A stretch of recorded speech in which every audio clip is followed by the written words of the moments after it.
câncer coloretal, também chamado de câncer de intestino, é um dos mais incidentes no Brasil. O Instituto Nacional de Câncer, o INCA, estima que até 2025 o Brasil deve registrar quase 46 mil novos casos da doença por ano, um crescimento de mais de 10% na comparação com o biênio 2020-2022. Os dados de óbitos também chamam bastante atenção. Em 2020, foram mais de 20 mil mortes pela doença aqui no país, mesmo com os avanços conquistados pela medicina na área. Apesar destes números, ainda existe muito desconhecimento sobre os fatores de risco, os sinais e a prevenção da doença. E sempre surgem novas terapias. Por isso, precisamos falar mais sobre o câncer coloretal. Hoje nós vamos conversar com o oncologista Ricardo Carvalho, da BP, a Beneficência Portuguesa de São Paulo, integrante do Comitê Científico do Instituto Vencer o Câncer, e o médico anestesista André Guimarães Moraes, que vai nos contar sobre o seu tratamento para o câncer de intestino. Doutor Ricardo, eu queria começar com você falando sobre essa incidência alta do câncer coloretal, mas a gente pode dizer que ainda a população em geral desconhece os sintomas ou simplesmente ignora quando um sinal pode indicar algo mais grave? Então, para a gente começar, eu gostaria que você destacasse os principais fatores de risco e os sinais desse tipo de câncer, por favor. Perfeito. Bem, primeiro eu gostaria de agradecer ao Instituto Vencer o Câncer por essa ação educativa. É importante trazer a parte técnica e a parte do paciente, né, a experiência que o paciente teve em termos de tratamento, levar toda aí a jornada do paciente e talvez desmistificar um pouquinho, né, em torno aí do diagnóstico, do tratamento e trazer, acima de tudo, esperança para os pacientes.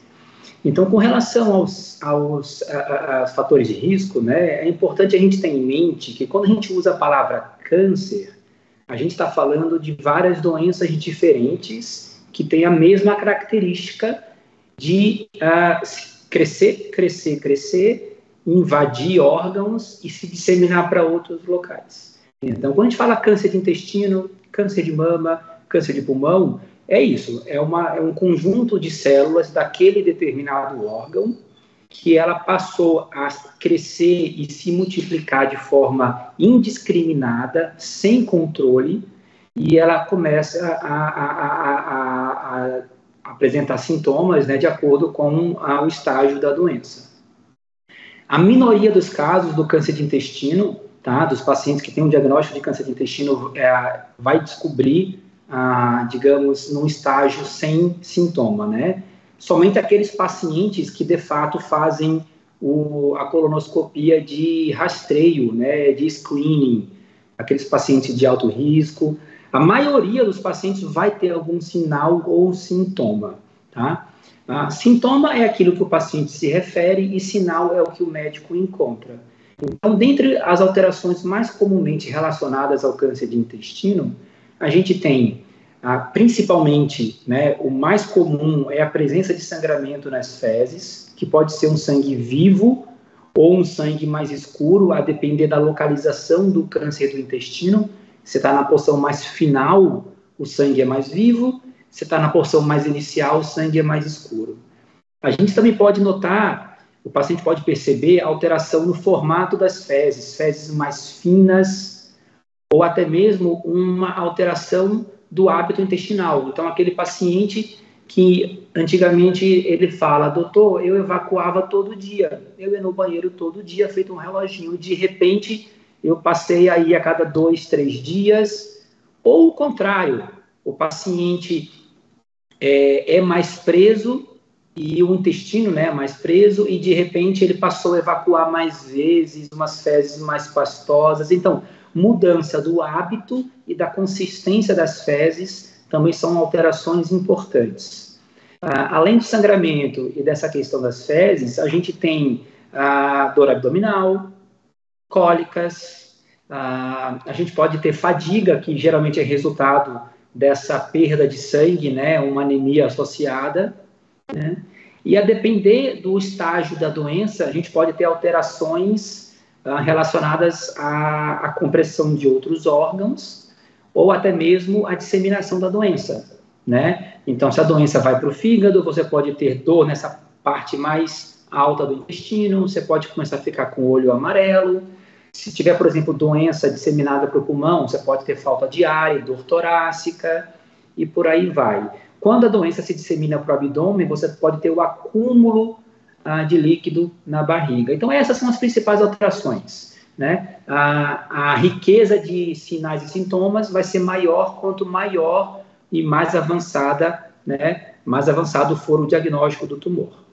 Com relação esses são os principais sinais e sintomas. Com relação aos fatores de risco, a gente tem que ter em mente que a minoria dos cânceres, de uma forma geral, tá, são relacionados a causas hereditárias, genéticas, né? Aproximadamente aí se calcula de 10 a 20, em torno de 15% dos pacientes com câncer de intestino, especificamente, se devem a fatores genéticos hereditários, ou seja, que você passa, né, de geração para geração. Portanto, a maioria, 80% a 90%, são causados, dos casos, né, de tumor de intestino, são causados por fatores externos, principalmente dieta, tá? Então, hoje a gente vive uma epidemia de obesidade, de sedentarismo, a dieta industrializada, tudo isso são fatores de risco, né? Então, a alta ingesta de proteína vermelha animal, mais do que 100 gramas ao dia, aumenta em 15% a chance do indivíduo ter câncer de intestino. Então, veja, se você come um pedaço de bife, né, de carne bovina, por dia, você tem 15% a mais do que aquele paciente que não come nessa frequência. Então, a ingesta excessiva de produtos industrializados, né, de produtos, de uma forma geral, condimentados, né, aqueles produtos enlatados, embutidos, né, uma dieta pobre em frutas, verduras e vegetais, são também fatores de risco. A obesidade, né, o câncer de intestino é um dos tumores associados à obesidade, junto com câncer de mama, né, câncer de ovário e outros 10 tumores. O sedentarismo é sabidamente um fator de risco, né? A idade por si só é um fator de risco para o câncer de intestino, porque o câncer, de uma forma geral, ele acomete principalmente os mais idosos, mas isso está mudando no câncer de intestino e a gente vai falar ao longo dessa gravação. Então, esses são os principais fatores de risco de fatores externos, além, claro, do tabagismo, que é outro fator sabidamente conhecido. Bom, já a gente fala mais também sobre essa questão do diagnóstico, né, e como tem diminuído a faixa etária de quem recebe um diagnóstico de câncer de intestino, mas eu gostaria de conversar um pouquinho com o André e queria que você falasse um pouco dessa sua jornada como paciente. André, você recebeu o diagnóstico há quase 5 anos, né? Como é que foi esse momento e como é que você está agora? Queria agradecer ao Instituto Vencer o Câncer pela oportunidade. Eu acho que essa voz aqui vai ser amplificada. Eu acho que é interessante, assim, que além de eu ser paciente, eu também estou do outro lado, né, também do muro lá. Eu, como anestesista, para ter ideia, eu moro em Campinas, né, resido e trabalho aqui. Só para ter uma ideia, né, como eu lidei bastante com um tumor coloretal antes de eu ter o diagnóstico, durante 8 anos, toda sexta-feira, eu ficava na sala da coloprocto da Unicamp, tinha cirurgias gigantes, interações pélvicas. Então, assim, para mim foi muito difícil, né, lidar com tudo, porque vinha na minha cabeça aquelas cirurgias gigantes, né. Aí eu comecei a atuar no início dos anos 2000, né, quando eu terminei minha residência, mas enfim, eu tenho 50 anos, né, atualmente, completei agora em janeiro. O meu diagnóstico foi no dia 1º de maio de 2018, né. Então, na época, eu tinha 45 anos. Estava escutando o Dr. Ricardo falar, eu tinha, na verdade, assim, né, eu não tinha histórico nenhum familiar. A família do meu pai e da minha mãe é gigante. Uma irmã da minha mãe teve 12 filhos, então, assim, todas as irmãs tiveram no mínimo 3, 4 filhos. Do lado do meu pai teve menos, mas todas as gerações para cima, para baixo, eu fui o primeiro caso de câncer coloretal. Então, entra aí também nesse fator que o Ricardo citou. Com relação aos fatores de risco, eu fazia exercício, adoro esporte, jogo tênis, faço musculação até hoje. Na época, eu era um pouco mais, nunca fui obeso, sei lá, pesava 4 quilos a mais que eu tenho hoje, mas porque eu era mais forte também, fazia mais musculação. Então, assim, também eu não me enquadro, talvez eu me enquadrasse, eu tinha uma alimentação razoável, não era nenhum vegano, mas comia bastante carne, talvez isso tenha tido algum tipo de influência, também não vou saber. Enfim, aí o que me levou a fazer? Meu diagnóstico foi através da colonoscopia, né? Foi em maio, né? Dia 1º de maio, exatamente, no dia do trabalho, nunca vou esquecer, que eu fiz a coluna, mas eu já vinha isso em maio, eu já vinha uns 3 meses com uma certa alteração do hábito intestinal. Aumentou um pouco a frequência, mas, assim, meus sintomas não eram sintomas muito, assim, evidentes, assim, muito exuberantes, sabe? Era uma coisa, aumentou um pouco, eu comecei a ter um pouco de muco nas fezes. Aí teve um dia eu fiquei na dúvida, eu estava num plantão, fiquei na dúvida se era um sangramento ou não. E depois, lá na frente, eu vi que era. Você vê, mesmo eu sendo médico, quando você é o paciente, às vezes você pode ter meio uma negação, né? Você vê como isso é interessante. Então, eu tive essa percepção depois que eu tive o diagnóstico, mas na minha cabeça, eu fiquei meio na dúvida se era um sangramento ou não. Aí meu tumor, diagnostiquei em maio, né? Dia 1º de maio, era um tumor no reto, né? A 10 centímetros da borda anal. Os exames, né, subsidiários, né? Então, vamos lá. Tomografia de tórax não tinha nada, né? Aparentemente, a doença estava localizada. Era, né, não sei se eu falar especificamente, era um T3, né? Ele estava localizado no órgão, mas já estava meio que atingindo a gordura que envolve ali o reto. E tinha uma dúvida de um linfonodo, então classificava como N1, mas também não ia dar para saber. Mas originalmente também tinha uma suspeita de linfonodo acometido. Eu fiz uma quimio-rádio neoadjuvante, foram 10 sessões de químio, e nesse meio tempo eu fiz as sessões de radioterapia. Eu fiz 5 sessões de químio, começando com a radioterapia, né, e continuei a radioterapia, eu não sei se foram 32 sessões. E depois, na última semana da rádio, eu fiz mais 5. Então, assim, eu me afastei, né, do trabalho. Isso foi uma parte muito difícil, porque o médico, assim, ele vive intensamente, né, o trabalho é uma parte importante da vida dele, mas conversei, né, com o oncologista que estava me tratando e com outro colega, um oncologista da minha turma, com o André, falou, não, é melhor você se afastar, para você focar, né, no tratamento. Então, assim, eu fiquei afastado de maio de 2018, voltei a trabalhar só em janeiro de 2019, então fiquei bastante tempo afastado. E em termos, assim, físicos, eu não tive tanto assim sintoma. A quimioterapia, um dia eu tomei um remédio para vômito, né, o Nalzedron, mas eu tive bastante sintoma no final do tratamento por conta da radioterapia. Essa associação, eu fiquei praticamente uma semana, uns 10 dias com uma diarreia terrível. Isso aí foi bem sofrido, eu tive cólicas terríveis. Esse foi o primeiro momento, assim, desafiador do tratamento, assim, foi um negócio meio violento. Só que, tipo, foi como se fosse uma tempestade, do mesmo jeito que veio, sei lá, comecei a tomar corticoide, em 3 dias já estava bem melhor, dali a 10 dias já estava correndo, estava jogando tênis de novo.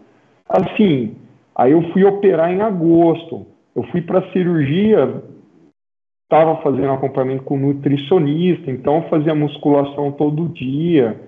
Eu fui um paciente, assim, que estava hiperígido, né? Então, assim, é uma situação, assim, bem complicada e que você tem que abordar de várias, assim, que você pode ver por vários prismas Que assim, mas é que eu bato na tecla. Eu acho que a questão assim multidisciplinar, eu acho que é fundamental. A pessoa ter acesso a um bom nutricionista, a um psicólogo, a bons médicos, né? E não sei, né? Aqui por questões sociais, o SUS tem centros de excelência, tem lugares excelentes, mas a gente sabe, no Brasil inteiro é muito heterogêneo, não é todo mundo. Eu sou uma pessoa extremamente privilegiada, né? Tanto assim, em termos socioeconômicos, pelo fato de eu ser médico também, batia na porta, ligava para o cara 2 horas da manhã, assim, tinha livre acesso, né, aos meus médicos e tal. Então, assim, né, André? eu tinha informação, ficava lendo artigo, discutia quimioterapia.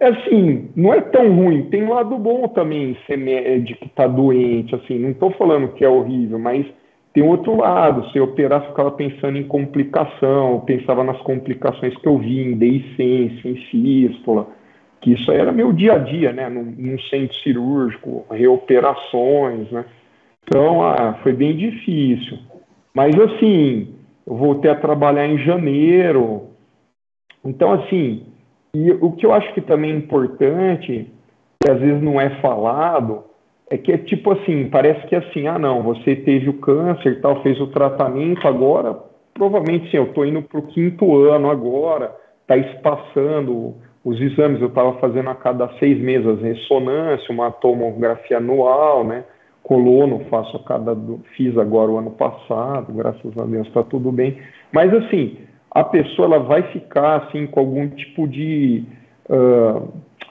mesmo que não fique alguma sequela física, com certeza ela vai você fica com algumas coisas assim. Eu provavelmente sim, todo mundo assim tem medo, né, de ter doença, mas assim, para mim principalmente em termos assim de câncer coloretal, não tenho mais, meio que parece que isso aí ficou uma coisa superada, mas o lado da família do meu pai tem uma incidência de neoplasia de pâncreas, meu próprio pai faleceu de câncer urotelial, então assim, eu tenho medo tipo do que tá por vir, entendeu? Sei lá, Deus me livre, meu pai teve câncer de próstata, então eu faço acompanhamento, tudo bonitinho, mas eu fico com medo de ter outro, entendeu? Eu acho que isso deve ser comum, o doutor Ricardo deve ver isso nos pacientes, porque às vezes você fala, não, esse curou, mas poxa, será que eu não corro de ter outro?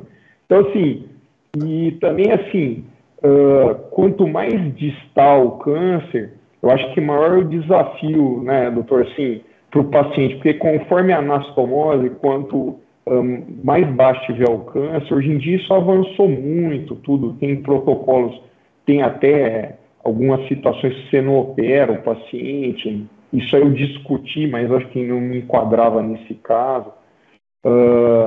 A pessoa ela vai perder uma parte do reservatório e vai ficar com algum tipo de sequela, né? Então, vai mais vezes no banheiro, tem urgência. Então, assim, cada um é de um jeito. Então, isso aí pode afetar a vida social, né? Eu, em certa parte, alterou meu hábito, eu tenho que ter algumas adaptações. Assim, eu levo a vida absolutamente normal, trabalho, faço esporte, viajo, tudo. Só que, assim, tem determinadas coisas que eu já sei que eu não posso comer. Então, isso tudo assim, o paciente vai descobrindo, né, com o auxílio dos outros profissionais, como lidar com essa situação, né? Então, acho que assim, importante, acho que é essa abordagem, né? É o médico, os outros profissionais, né? E o paciente também ser proativo, assim, no seguinte sentido, assim, não ser uma pessoa assim, tudo bem, a gente fica fragilizado, tudo, mas ele também ser um agente, né, da cura dele, assim, não estou fazendo uma autoajuda barata, mas ele ser ativo, né, não, vou fazer isso, vou fazer aquilo, o que é melhor para mim, né, até também, eventualmente, consultar, esse nutricionista passou isso, poxa, será que não tem outra opinião, alguém mais especializado? Eu fiz isso, mudei às vezes de profissional, de nutricionista. Então, assim, foi isso. Foi um desafio muito grande, mas acho que eu estou virando essa página, mas a gente sai, né? É igual o brinco, né? O carro que, assim, você levou uma pancada e fez a funilaria, você olha, tá parecendo novo o carro, mas embaixo ali da lataria tá cheio de massa, de coisa, assim, tanto física quanto psiquicamente, mas eu acho que dentro do possível conseguir lidar assim, com essas situações. Com certeza, foi uma jornada que trouxe muito ensinamento também, né? E eu queria aproveitar então, doutor Ricardo, que a gente falou sobre a faixa etária de diagnóstico de câncer de intestino, que está caindo, né, em todo mundo, aqui no Brasil também. O próprio André teve esse diagnóstico com 45 anos. Isso ocorre principalmente por causa das mudanças no estilo de vida. O André falou sobre o exame, a colonoscopia que ele fez para iniciar esse diagnóstico. Quais são as orientações atuais para que o rastreamento do câncer de intestino seja realizado? Perfeito.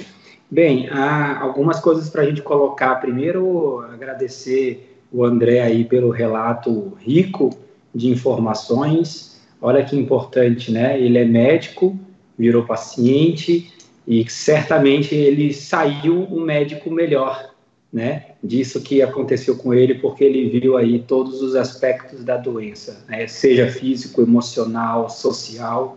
Então, um relato bastante forte. Feliz, André, por saber que está tudo bem com você, né? Com relação à idade, Fernanda, existem estudos que têm mostrado uma mudança, tá, do padrão do câncer de intestino, com cada vez mais o acesso à informação e o acesso ao exame de colonoscopia, que hoje praticamente, né, qualquer clínica, né, você tem aí um acesso fácil, né? Estamos falando aqui da rede privada, mas a gente sabe, como o André comentou, que no SUS existem alguns gargalos importantes, né? E esse talvez seja um ponto a ser trabalhado, mas de uma forma geral o acesso à colonoscopia tá muito mais fácil. Então as pessoas, elas têm feito cada vez mais colonoscopia. E isso gera, consequentemente, cada vez mais diagnósticos. Então, tem um pouco também o aumento do número de casos devido a um acesso maior ao exame. Por outro lado, quanto maior for o acesso, teoricamente, mais precoce você pode diagnosticar a doença e, consequentemente, maior chance de cura. Mas, olha que engraçado, o Instituto Nacional do Câncer dos Estados Unidos, eles divulgam, né, anualmente a incidência de câncer, já que os dados lá são muito mais confiáveis, né, porque são reportados anuais, aqui no INCA é a cada 2, 3 anos. Então, eles notaram que na população, a partir dos 45 anos de idade, a incidência, ou seja, o número de casos novos e a mortalidade, ou seja, quantos desses vão evoluir a óbito, ela vem caindo nos últimos anos. Por quê? As pessoas elas estão diagnosticando mais precocemente, com maior chance de cura. Então, você tem um número cada vez maior de câncer, mas quando você divide pela população geral, você tem uma frequência menor. Isso na população idosa. Agora, nos jovens é o contrário. Se percebeu que cada vez mais a gente tem diagnosticado câncer de intestino, colo retal, né, que pega o intestino e o reto, em pessoas jovens. E realmente essa é uma realidade no nosso consultório.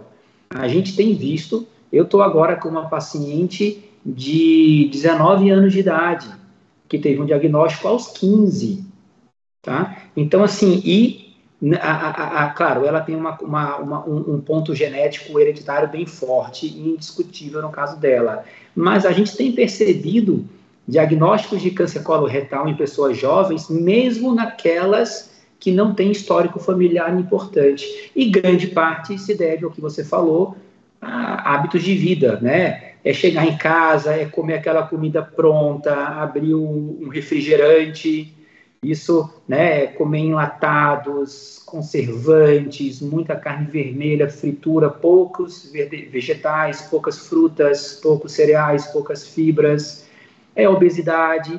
Então, a gente está com essa dieta e esse estilo de vida ocidental, né, nos expondo mais aos fatores de risco e, consequentemente, tendo diagnósticos cada vez mais precoces. Por conta disso, a Sociedade Americana de Oncologia, ela recomenda, né, fazer a colonoscopia a partir dos 45 anos de idade na população geral. Existe um debate, algumas sociedades usam 50 anos, outras usam 45, eu sempre recomendo 45 anos de idade, tendo em vista essa frequência cada vez mais comum no jovem. Então, a partir dos 45 anos de idade, você faz a colonoscopia. A frequência com que a colonoscopia vai ser repetida vai depender dos achados dessa primeira endoscopia. Se for normal, você pode fazer a cada 3 até 5 anos. Se tiver alguma alteração importante, você pode ter que repetir dentro de um ano, por exemplo. Tá? E o outro dado importante é, se você tem um parente de primeiro grau, você vai fazer a colonoscopia subtraindo de 10 a idade daquele paciente de primeiro grau. Então, por exemplo, se o André ele tem um filho que tem 20 anos de idade hoje, e o André teve o diagnóstico aos 46, significa que o filho do André vai ter que fazer colonoscopia a partir dos 36 anos de idade, que é a idade do diagnóstico do André, 46, subtraindo 10, tá? Mas na população geral é a partir dos 45 anos de idade. Só para a gente ter uma ideia, esses números que o Dr. Ricardo estava falando, o INCA divulgou recentemente um estudo e mostrou que a probabilidade de óbito prematuro por câncer de intestino aqui no Brasil, entre pessoas de 30 a 69 anos, principalmente adultos jovens, então, pode ter um aumento de 10% até 2030. Então, por isso, a atenção também a toda essa orientação de rastreamento que o Dr. Ricardo falou. Agora, Dr. Ricardo, você também falou que o câncer é diferente em cada pessoa, os cânceres são diferentes, e eu queria saber se também existe uma diferenciação entre os tipos de câncer de intestino. E essa diferenciação muda o tratamento para cada paciente? Perfeito. Sim, a gente costuma dizer, né, que cânceres são doenças diferentes, e de fato, não só entre câncer de intestino e câncer de mama, mas dentro do próprio tumor. Então, hoje em dia a gente tem o que a gente chama, no caso do André, foi um câncer de reto, que é uma outra entidade em que, como o André comentou, existem outras preocupações, principalmente para tumores mais próximos ali da borda do ânus, né, do orifício do ânus, em que uma cirurgia seria provavelmente uma cirurgia muito grande, radical, em que a pessoa teria que ficar com uma bolsinha de evacuação. Então, hoje em dia, como ele comentou, existem estratégias para uma máxima resposta do tratamento com químio, com rádio, combinadas ou em sequência, para tentar evitar até mesmo uma cirurgia. Mas o câncer de intestino mesmo, existe hoje o que a gente chama de câncer de intestino do lado direito e do lado esquerdo. Tumores mais proximais, mais do lado direito do intestino, são tumores que têm uma carga de mutação maior, são tumores que têm um componente genético hereditário mais importante. O prognóstico, ou seja, a chance de cura é pior, porque eventualmente são diagnosticados numa fase mais tardia. Tumores mais distais, ou seja, mais próximas ali do orifício do ânus, são tumores melhores. Por quê? Porque, como está logo ali na região, o sangramento ele é visto com mais frequência, com maior nitidez. A alteração das fezes, da consistência do formato também é mais evidente, então isso chama atenção maior. Então, você consegue diagnosticar numa fase mais precoce. Então, sim, o câncer de intestino, ele tem vários cânceres de intestino dentro desse diagnóstico. E eu não vou nem aqui me prolongar na questão de aspectos moleculares, que isso é outra coisa. A oncologia hoje, ela está indo além do diagnóstico da topografia de onde o tumor nasceu, está indo também para o diagnóstico molecular. Então, o câncer de reto do André pode ser diferente do câncer de reto do seu João, porque do câncer de reto do seu João pode ter uma alteração molecular específica em que o tratamento para ele é com imunoterapia, por exemplo. Agora, no Congresso Americano do ano passado, a gente teve um dado muito interessante, um dado pequeno americano, de 18 pacientes com câncer de reto que tem uma alteração específica, uma mutação específica, e esses pacientes foram tratados, todos eles, com imunoterapia. Todos eles tiveram resposta completa e não precisaram operar. Então, a gente está caminhando para esse tratamento, para essa oncologia molecular, né, essa medicina personalizada, além do indivíduo, mas também do aspecto da doença molecular. E, de qualquer forma, também esse tratamento mais personalizado acaba humanizando essa relação entre médico, paciente, equipe multidisciplinar. André, você falou muito sobre os ensinamentos que toda essa jornada te deu, principalmente no primeiro ano, né, depois do diagnóstico. Agora, quase 5 anos depois de iniciar seu tratamento, o que mudou na sua vida? Você hoje pode dizer, você já falou até de alguns receios em relação à saúde, mas você acha que se cuida mais, esse autocuidado seu mudou e cresceu? Olha, com certeza. Eu acho assim, a primeira mudança assim, radical minha foi em relação à alimentação. Isso também tem um pouco a ver com a minha esposa, né? Elas gostam, assim, não come isso, não come glúten, é bem assim, não é vegana, nada, mas ela é bem preocupada. Mas assim, eu mudei bastante minha alimentação em relação, assim, eu como menos e como com maior qualidade, assim, eu procuro fazer as 5 refeições no dia, tanto é que assim, eu acordo 5 e meia da manhã para tomar o café da manhã em casa, como ovo, como não sei o que, assim, porque se acordar rápido, toma um banho, toma um café expresso, sai, que era o que eu fazia, daí chegava na hora do almoço, estava morrendo de fome, às vezes você não comia com qualidade, então procuro comer com maior qualidade, assim, o Ricardo sabe bem, né, é difícil a gente, ainda mais assim, quem fica enfiado em centro cirúrgico, mas eu dou um jeito, eu levo marmita, normalmente eu até levo minha comida, né? Tem uma facilidade, tem uma funcionária, ela cozinha hiper bem, tudo, mas eu como bem mais, assim, vegetais do que eu comia antes, assim. Eu tinha pensado até em me tornar vegetariano depois que eu tive a doença, mas eu abandonei, eu não consegui, eu não tentei também, mas eu não consegui, assim nem iniciei, mas eu reduzi minha ingesta de carne, assim, em relação ao que eu era. Eu comia bem pior do que eu como hoje. Exercício eu continuei fazendo, assim. E eu acho que eu trabalho menos, mas também eu acho que o trabalhar menos talvez seja meio... Eu acho que é um curso natural, né? A gente vai ficando um pouco mais velho, eu fui abandonando plantão final de semana, plantões, eu ainda faço eventualmente, né, por causa da equipe, plantão noturno em loco, mas é 1, 2 por mês. Eu já cheguei a fazer 3 na semana, quando estava no início da carreira, até mais, né, então mudou, assim, meu estilo de vida, né.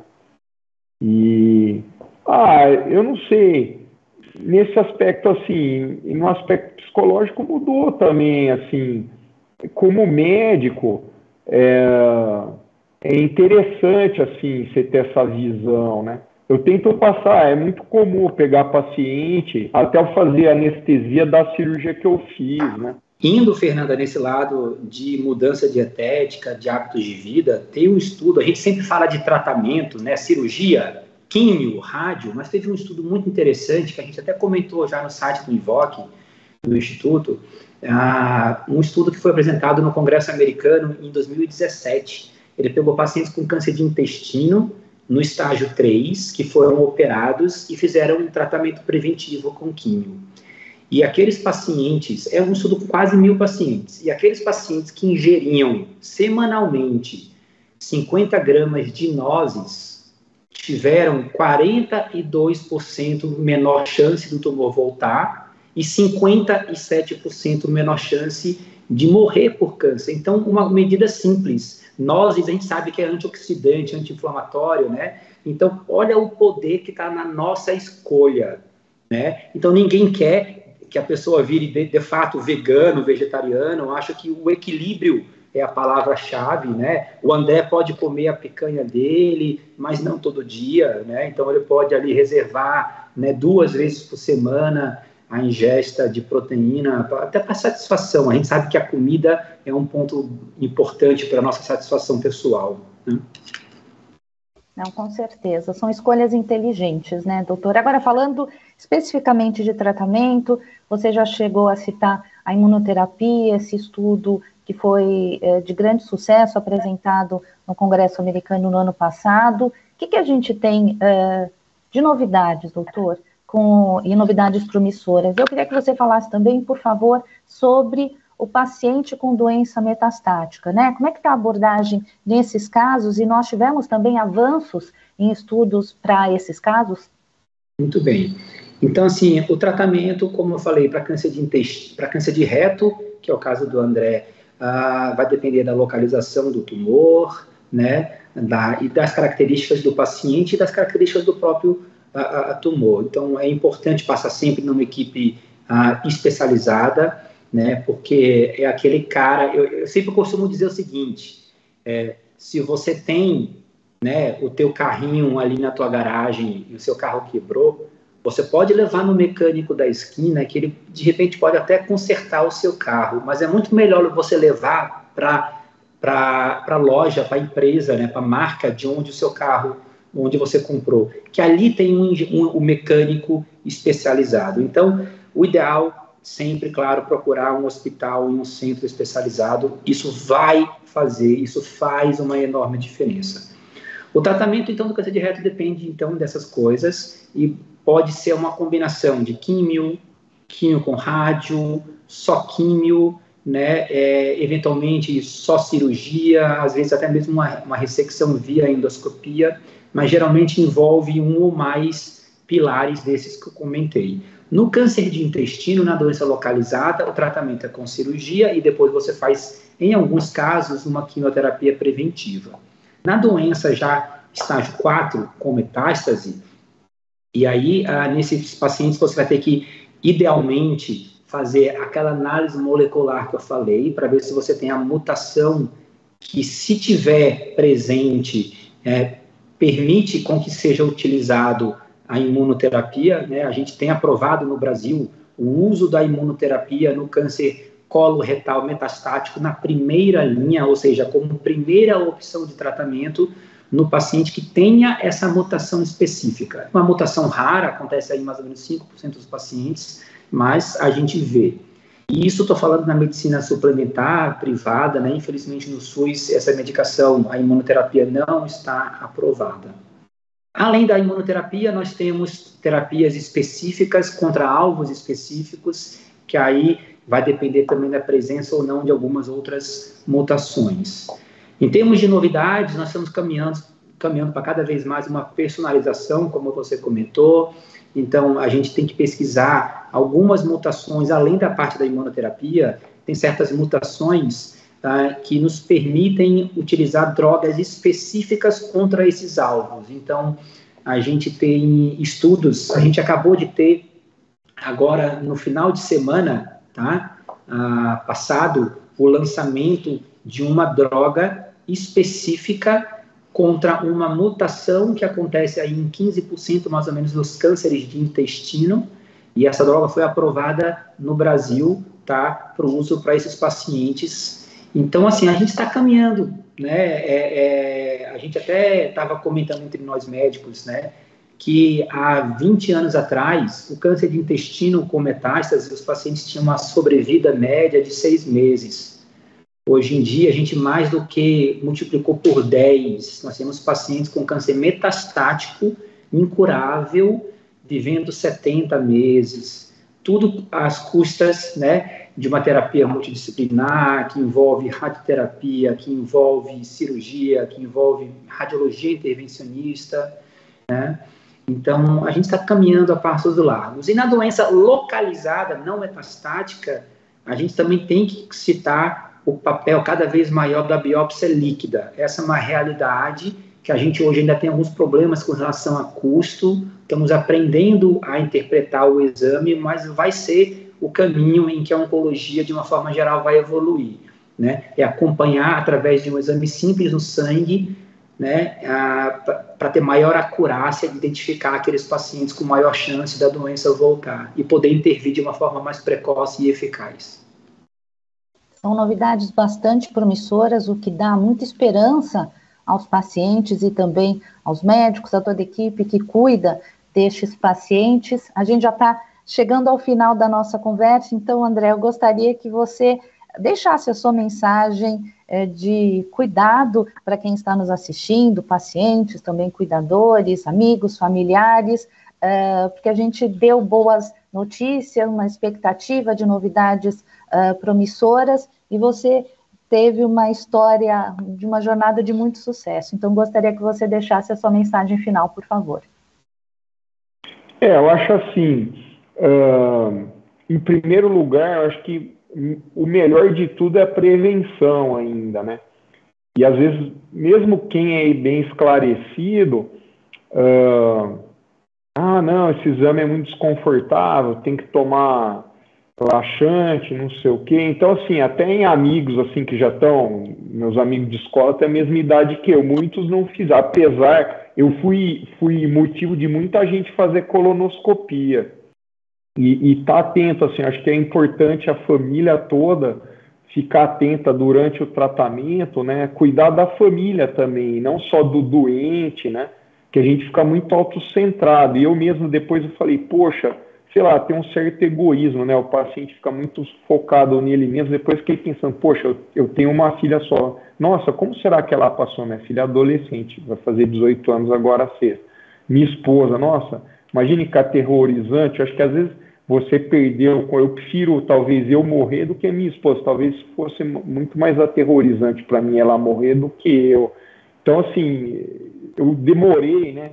Tem muita coisa que você vai perceber lá na frente, né? Então é isso. Não é fácil, mas assim, acho que hoje a gente tem armas, né? Para lutar, o paciente, a família, junto com o médico, né? Com a equipe médica, ter essa interação e essa ser multidisciplinar e ir para cima. Eu acho que hoje em dia, assim, poxa, eu conheci um colega, que outros colegas conheciam, no centro de quimioterapia, um cirurgião plástico. Isso foi em 2018, ele já tinha tido uma metástase em peritônio, ele era um pouquinho, 2 anos mais velho que eu, Juliano. E ele tá operando, tá viajando, que ele é amigo de um outro, muito amigo de um outro plástico que eu fazia anestesia. O cara tá firme, tá nesse esquema aí que o Ricardo falou. Ó. Bom, isso aí já vão, sei lá, 5 anos, né? Então, tá fazendo tratamento, tá trabalhando. Nesse período, você vê, nesse período que eu tive, eu perdi, um ano antes tinha perdido um colega de turma com 46 anos, que ele era triatleta, teve um mal súbito, e teve uma outra colega que teve um mal súbito, que era a Luciana, que ninguém sabe o que faleceu, morreu assim também, do mal súbito. Então, assim, a gente, realmente é meio um clichê falar isso, mas a gente não tem, né, nenhuma garantia de nada, mas eu acho, voltando assim, né, procurar bons profissionais, centros de excelência, né, dentro do possível. No SUS existem, né, o Brasil tem, não, eventualmente pode ter uma dificuldade de acesso. Então é isso, e tocar em frente, né.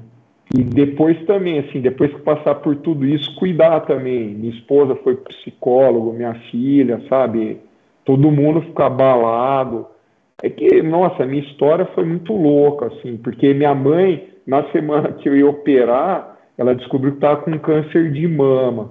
Então eu fui com ela, tipo, sexta-feira no oncologista e eu operei na segunda, entendeu? Então, assim, foi um período, assim, tipo, tudo estava acontecendo errado. E depois, isso foi em 2018, em 2020 meu pai morreu num câncer urotelial metastático. Então, assim, foi um período muito difícil para mim. Mas, assim, tô aqui, bem ou mal, acho que eu superei, né? Eu acho que é importante, sim, esse relato. Eu costumo passar para os pacientes, não tenho vergonha, né? Porque às vezes o médico, ele fica meio assim, né?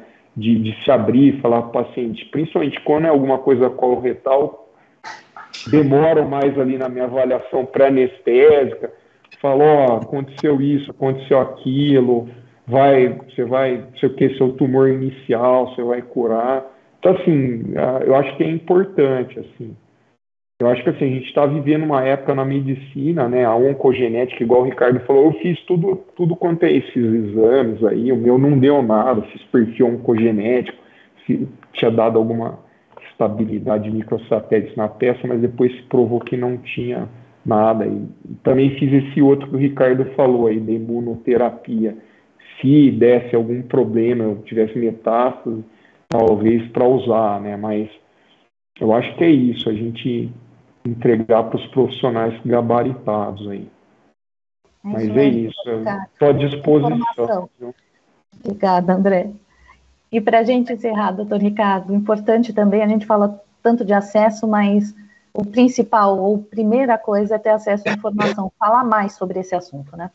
Perfeito, eu acho que assim, e aí, mais uma vez, parabenizo o IVOC, com muito orgulho eu faço parte aí do comitê científico.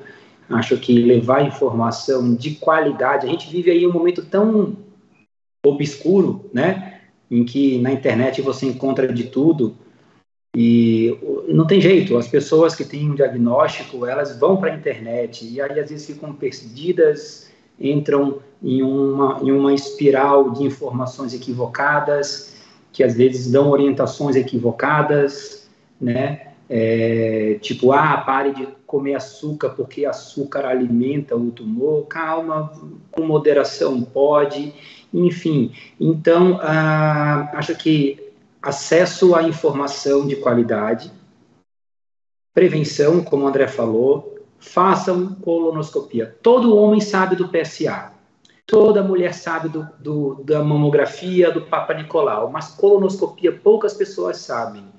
E a gente tem que dar a nossa voz aí, tem que fazer crescer realmente, né, sobre a importância do exame. É um exame que salva vidas, né, e, por fim, o poder, né, de mudança de hábito de vida, né. E se você quiser saber mais sobre o câncer de intestino, sobre o câncer coloretal, pode acessar o portal vencerocâncer.org.br. Lá você também vai encontrar o link para baixar gratuitamente o livro Vencer o Câncer de Intestino, Reto Canal Anal, que foi lançado, inclusive, recentemente. E se ficou alguma dúvida, pode entrar em contato com a gente pelo faleconosco@vencerocâncer.org.br. E se você já recebeu o diagnóstico, converse com seu médico sobre as opções de tratamento para a sua doença. Doutor Ricardo, doutor André, agradeço demais a atenção de vocês. André, boa sorte. Doutor Ricardo, até a próxima.